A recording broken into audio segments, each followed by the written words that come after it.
안녕하십니까. 국가안보전략연구소의 고재영입니다. 우선 이 뜻깊은 제2연평해전 10주기를 맞이해서 이 자리에 좀 굉장히 좀 젊은 세대로 생각이 드는데요. 참여하게 해주신 우리 자유민주학회 회장님과 관계자들에게 진심으로 감사를 드립니다. 우선 그 토론을 맡았는데 김성만 제동님의 글은 전적으로 동의를 합니다. 특히 전작권 문제랑 관련이 돼서 연합사 해체, 불발언, 그 다음에 전작권 환수 백지화를 최근에 김성만 제동님이 강력하게 또 오래전부터 주장을 해왔지만 그런 부분에 대해서 굉장히 통찰력이 있는 시각이라고 생각합니다. 북한이 핵을 가지고 있는 상황 속에서 전작권을 갖다가 넘기고 연합사를 해체한다는 것은 사실상 굉장히 어리석은 일이고 저희 386 세대들이 만들어오는 하나의 그런 어떤 오류라고 할까요? 그렇게 생각을 하고 있습니다. 따라서 이건 질문은 아니지만 혹시라도 제 관심 분야이기 때문에 아까 7월에 도발 시기를 예상했는데 핵실험이나 이런 것을 제외하고 북한이 재래식 도발을 갖다가 할 경우에 도발 유형이 어떤 것이 있는지 간단하게 시간이 되시면 말씀을 해 주시기 바랍니다.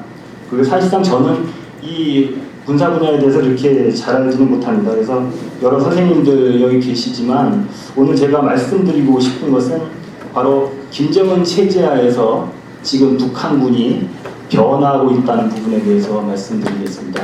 여기 다 군 생활을 하시고 계신 분이기 때문에 이 부분이 여러분들에게 어떤 의미를 갖는지 나름대로 생각해 보는데요. 지난 한국전쟁 이래로 항상 투쟁의 장소는 남한이었습니다.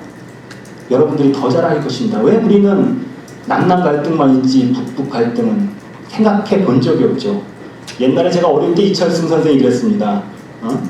항상 이제 패배주의에서 벗어나자. 우리 대한민국을 건국한 세력들, 보수주의들이 이제는 패배주의에서 벗어나서 1990년대 소련과 중국이 동구 공산권이 무너진 때 말이죠. 이거를 갖다가 통일시키지 못한다는 것은 참 우습다 말이죠. 그리고 지금 20년이 흘러왔습니다. 통일이 안 된 게 신기할 정도라고 저는 개인적으로 생각을 합니다. 따라서 이제는 남남 갈등이 아니라 북북 갈등을 갖다 일으키는 것이 바로 제2의 연평해전, 제3의 연평해전을 막을 수 있는 방법이 아니냐? 저는 그렇게 생각을 하면서 여러분에게 감히 두 가지 북한군 내에서 변화되고 있는 부분을 말씀드리고자 합니다. 김정은 체제에 지금 세대 교체가 일어나고 있습니다. 그건 여러분들이 잘 알고 계실 것입니다. 그러나 그 세대 교체는 우리와 같이 자연적인 세대 교체가 아닙니다. 의식의 세대 교체, 생각의 세대 교체가 일어나고 있습니다. 1996년도, 7년도 북한 스스로가 고난의 행군이라고 자처하는 시기입니다.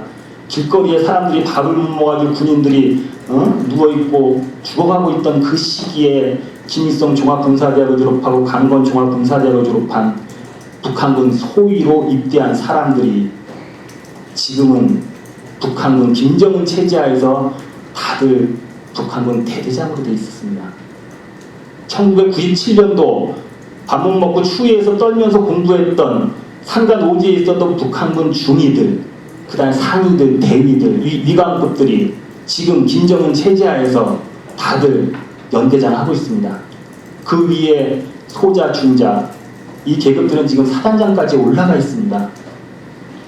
이것이 제가 말씀드리고자 하는 게 무엇이냐면 북한군 간부, 위관급이랑 합해서 30만 명 정도 됩니다. 그 중에 한 5천 명에서 1%도 안 되는 인물들이 소위 고급 군관, 우리나라로 얘기하면 대령급 이상입니다.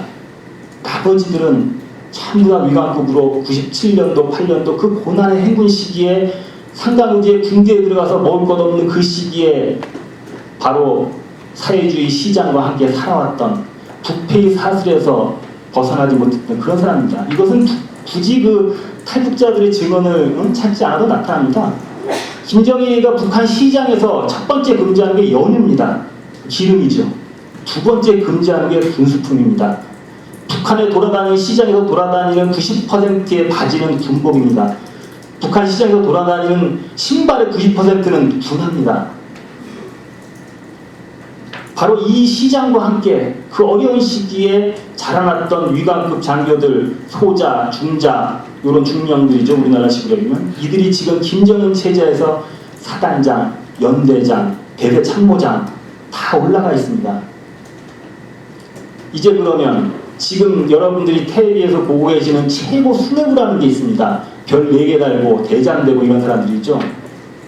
제가 말씀드린 1997년도 그 고난의 행군 시기가 시작될 쯤에 지금 있는 북한군 최고 수뇌부, 여러분들이 알고 있는 별단 사람은 그때도 장군이었습니다. 그 얘기는 무엇이냐? 그들은 백원군을 모르던 사람들입니다. 그들은 1960년대 사회주의 부흥기 때 김일성 종합군사대학에서 따뜻하게 난로가 난방이 켜지는 곳에서 공부를 하고 점심에 고깃덩어리로 밥을 먹었던, 그리고 나서 상간오지의 군대에 소위로 인간했던 사람들입니다. 그들이 1997년도 고난의 행군 시기에 이미 다 장군이 됐죠. 김정일이가 막 그렇게 만들어졌습니다. 그리고 지금까지도 여전히 장군이고 지금 세대교체가 된 사람들입니다. 이건 굉장히 중요한 문제라고 생각합니다. 바로 여러분이 군 생활을 하셨기 때문에 이들이 생각이 같고, 이들이 정말 미사일 실험하고 서해 NLL 했을 때 한경도 지방의 상간오지에서 오늘은 뭘 먹어야 되지? 오늘은 뭐 재미난 일 없을까 생각하는 10년 이상 근무하고 있는 사병들이랑 거기 대대장들은 무슨 생각을 할까 말이죠. 이 부분은 앞으로 우리가 북한의 북북 갈등을 일으키는 데 있어서 빼놓지 말아야 될 부분이라고 생각을 합니다. 또 하나, 두 번째 아주 재미난 사건이 있죠. 북한군 최고 수뇌부가 굉장히 단결력이 강하고 일치단결할 것 같죠. 겉으로 보기엔 그렇습니다. 내실로 한번 들어가보죠. 김정일이라고 하는 그 젊은 애를 위해서 여러분도 다 아시지만 노인네들이 후견 세력하고 있습니다. 그리고 조금은 젊은 사람들이 주도 세력으로서 활동하고 있죠. 김정각이라든지 리용호라든지 총참모장이랄지 김영철이라고 할지 총정찰국장, 뭐 이런 김원홍이랄지 조금은 젊은 세력들이 주도 세력으로 활동하고 있습니다. 당연한 일이겠죠. 그리고 오금열이랄지 김영춘이랄지 이을설이라고 할지 이런 전통적인 구원로 세력들이 후견 세력을 하고 있습니다. 이 둘이 뭐가 차이가 날까요? 명백한 차이가 납니다.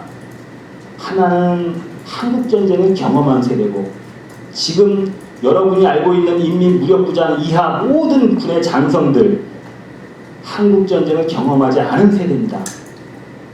뭐 60년대 70년대 베트남 공군 소위로 참여해가지고 전쟁에 참여했던 조명록이는 죽었습니다. 더 이상 군대에서 그 정도 남아있지 않고, 아프리카에서 군사고문단으로 게릴라 훈련시키던 사람들도 그렇게 많지 않습니다. 지금 김정은 시대의 북한군 최고 수뇌부는 바로 한국전쟁을 경험한 그러한 전쟁 세대 약관과 그 다음에 전혀 한국전쟁을 경험하지 않는 그러한 대장들이 혼합되어 있는 상태입니다. 여전히 말빠른 한국전쟁을 경험한 세대들이 셀 거라고 생각을 합니다. 그리고 핵 문제에 관련한 그들과 그 다음에 젊은 간부들 사이에는 이견이 있을 수 없다고 생각을 합니다. 하지만 그 이외의 여타 문제에 대해서는 이 젊은 간부들은, 젊은 대장들은 너무나 오랫동안 한국전쟁 시대에 있었던 그런 대장들과 의견이 맞지 않는다는 것은 여러분 스스로가 너무도 잘 알 것입니다. 굳이 얘기를 안 해도 저희들 386 세대가 전자권 문제가 형성이 된, 전자권 환수가 가능하게 된 게 무슨 일이 벌어진 것입니까? 1980년대 중요한 변화가 있었죠. 젊은 386 세대는 여러분들과 한국전쟁을 경험한 여러분들과 대미관이 다릅니다. 대북관도 다르고 말이죠. 북한에서도 의견의 차이라고는 표출되고 있지 않지만 사람이라고 한다면 노인네들과 젊은 간부들 간에 상당한 차이가 있을 거라고는 굉장히 상식적인 얘기라고 생각합니다. 이 부분들에 대해서 많은 전문가들이 많은 생각과 많은 노력을 기울인다면 북북 갈등이 결코 이제 남의 일이 아니라는 것을 알 수 있다고 생각을 합니다. 1997년도 러시아에서 그런 것들이 선거에서 이미 표출이 된 사례도 실제로 있었습니다. 따라서 이제 마지막으로 말씀드리고 싶은 것은, 이제 우리가 좀 더 적극적으로 이런 대남 도발을 막기 위해서는 아까 말씀하신 박창곤 박사님도 말씀하셨지만 억지 개념에 한계가 있습니다. 북한 애들은 그저 자기네 150만 군대를 유지하기 위해서라도 그냥 하는 그런 집단입니다. 이런 집단은 언제까지 그냥 놔두고 있어야만 될 것입니까? 군사적으로 하기가 대외적으로 어렵다고 한다면 지금 굉장히 좋은 시기고 이런 부분들을 공략함으로써 아주 많은 것들을 행할 수 있다라고 생각을 합니다. 따라서 이런 부분에 대해서 관심을 기울이고 추동해 나가는 것이 상당히 바람직하지 않겠는가 이런 생각을 해보면서 간단하게 코멘트된 토론 마치겠습니다. 네, 감사합니다. 마지막으로